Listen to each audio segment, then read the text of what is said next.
Yan guys, tapos na tayo sa ating sanitary.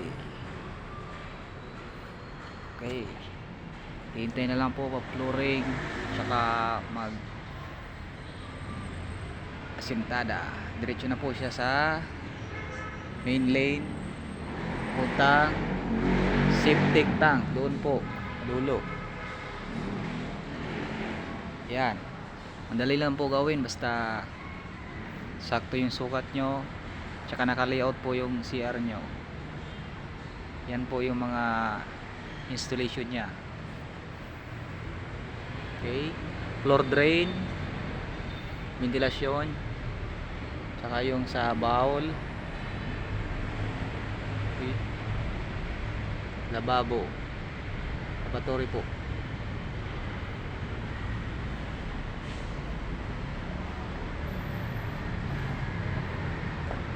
Dalawa po yan namin nagawa ngayon. Ito po yung isa.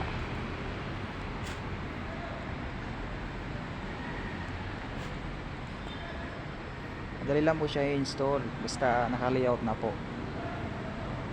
Basta tama yung sukat nyo, tsaka huwag kalimutan yung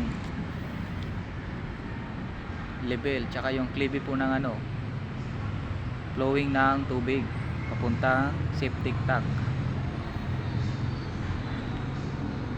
para maganda po yung agos ng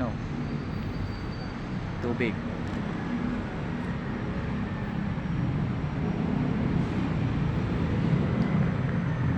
Okay po, so yan po yung nagawa namin. Please follow na lang po, like and share sa aking channel. Thank you.